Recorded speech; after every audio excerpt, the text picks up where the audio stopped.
Hey guys, and welcome back to my channel. And in today's video we're going to be deconstructing my remix of the track Faded by ZHU.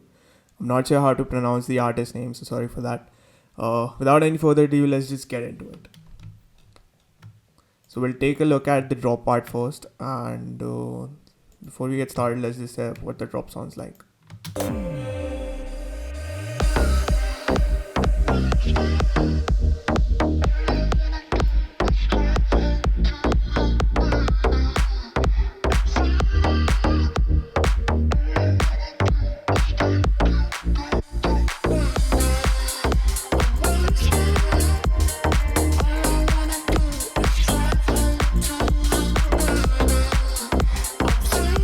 So as you can see over here that it's a pretty clean drop. There's only a bass line going on and there's a guitar afterwards.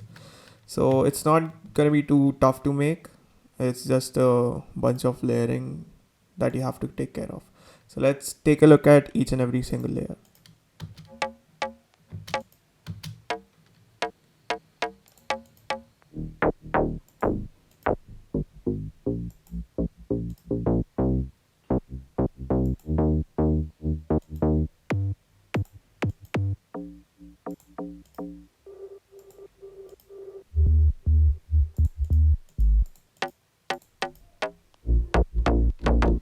So you can see there are quite a number of layers over here, and let's see what all effects we have used.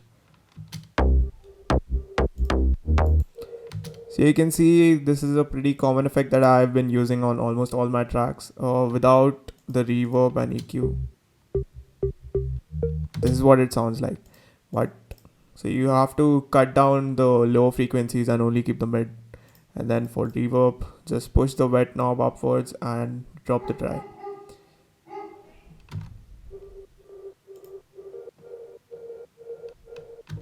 So it kind of creates an atmospheric effect. Now for this layer,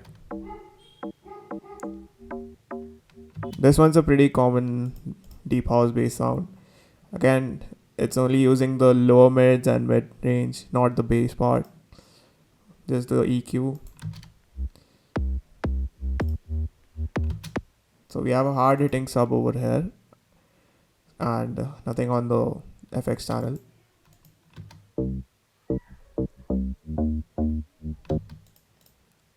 Now this one, it wasn't supposed to be here. I don't know why I've added, but the EQ part, again, this is only covering mid and bass. There's no sub onto this one either.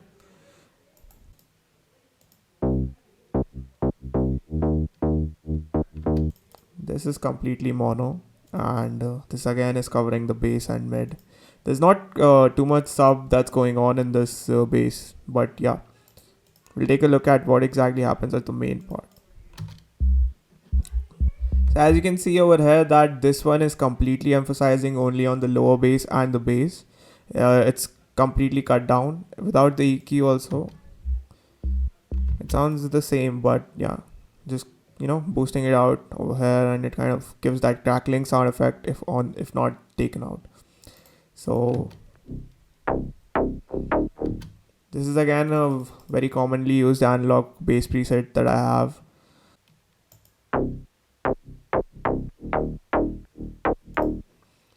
So you can see this one has a bit of preamp and some post filter using the overdrive plugin. And for EQ, this one is only covering the mid ranges and taken down the treble a bit. But yeah, again, I've left the bass and lower bass for the sub part.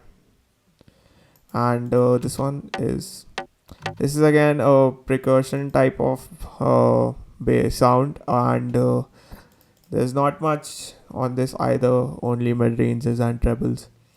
It gives a more clicking effect when you hear the track. And over here you can see that there is a slight mono instead of stereo separation, like going towards the negative, so that all the bass sounds together, when they're linked to this channel, it sounds like one single bass synth playing. And over here you can see there are a couple of EQs hypes that are there. can see we have boosted the lower frequency a bit, some mid range as well over here and over here. Now this area specifically, it covers the sound that comes out from your phone speakers or laptop speakers. So giving it a little boost will of course enhance the presence of the bass in your speakers. So this is pretty useful even otherwise. Yeah, this is what the bass line sounds like. Now for the kick part,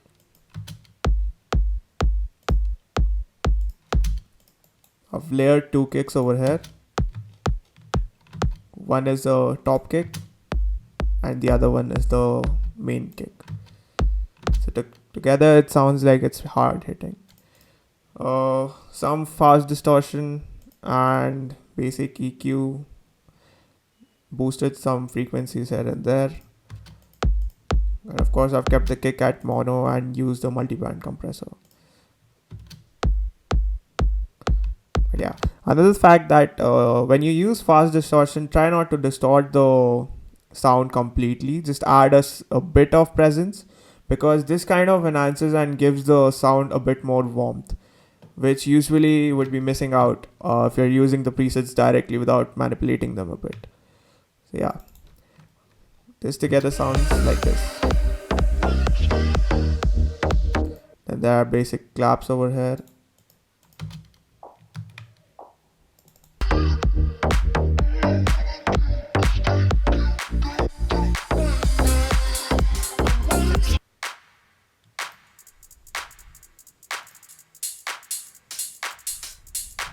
A simple groove, there's not much going on over here.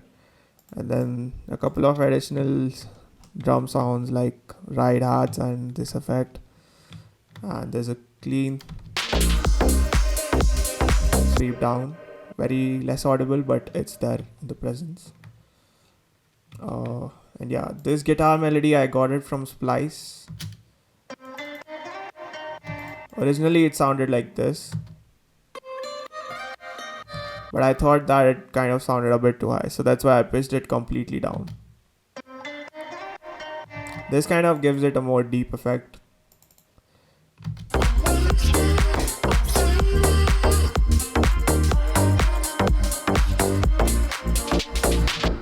Now let's take a look at what exactly is going on with the vocals over here.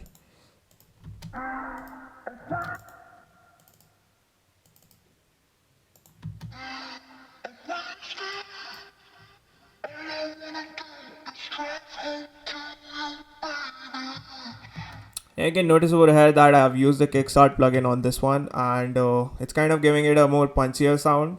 When you hear it along with the bass line and kick going on, it sounds really good. So you can use it to get a cleaner vocal drop, since the main hook of the track is the catchy part in this. And there's some balance over here.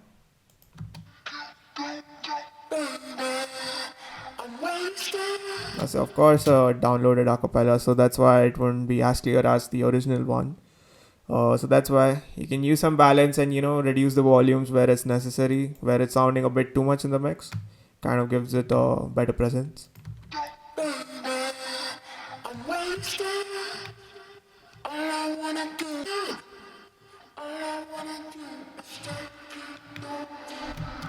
Now this effect I've been using it for quite a while now. It's pretty simple to make. You just have to add a reverb, like I've added over here.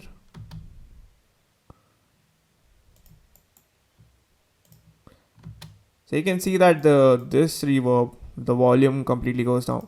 So you only want to create this effect. So what you do is you create the volume automation of the mix envelope, and then you create automation for the wet and dry knob, which are by default, not by default, I mean, these are set to dry, and then I've lowered down the wet completely, so there's no presence of the reverb. So you can set the decay time to whatever you want, depending on how hard or ambient you want the vocals to sound.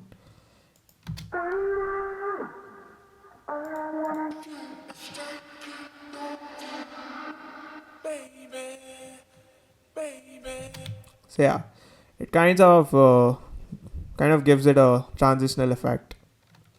So yeah, this is again a technique I've been using on almost all my tracks now, and it sounds pretty cool when you're using some catchy vocals along with it.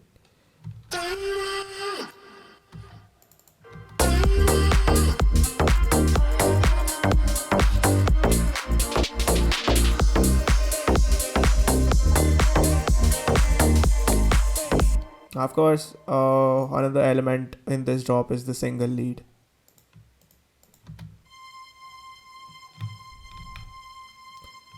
The relevance of this part is that it kind of creates a kind of tension sort of a vibe when you're listening to the track. So that's why adding it is no harm. Everyone uses it and it really sounds pretty good. So yeah, you can use this in your own production as well. So that's more or less what the drop is like. The second drop is the same as the first one, just a couple of vocal changes.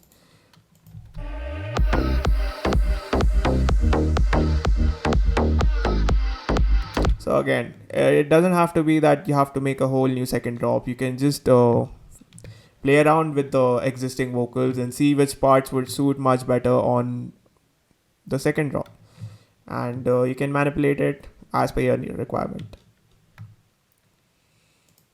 Now for the bridge part, it's pretty simple. It's again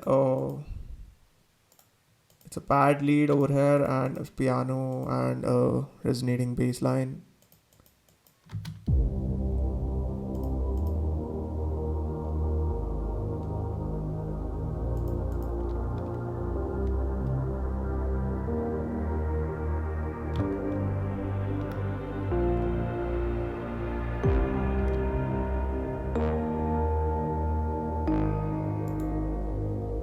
It doesn't have much presence on the overall mix, but yeah, it's again making an ambient effect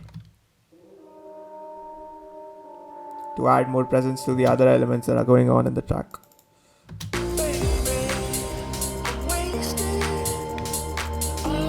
Some groove, hi-hats and claps going on over here.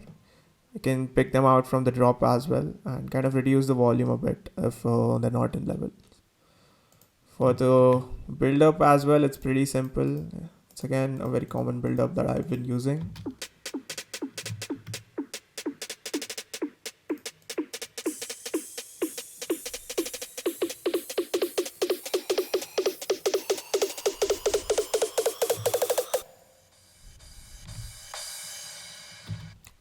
So something new that I tried this time with these crash effects, again something I've been using for a very long time, is the stereo enhancer spanning envelope, and this all volume automation is pretty much everywhere on all my tracks. So yeah, this again gives it a very unique and interesting effect, and kind of gives it a very feel good vibe when the listener is listening because it's covering all the parts. The thing to be noted over here is while you're making something like this, which is minimalistic, there should be a lot of groove and movement in the track going on. It could either be using drum effects or white noises or different percussions and stuff that can make it a bit more unique each after every 4 or 8 bars. So yeah, even if it's minimalistic, it sounds like there's a lot going on.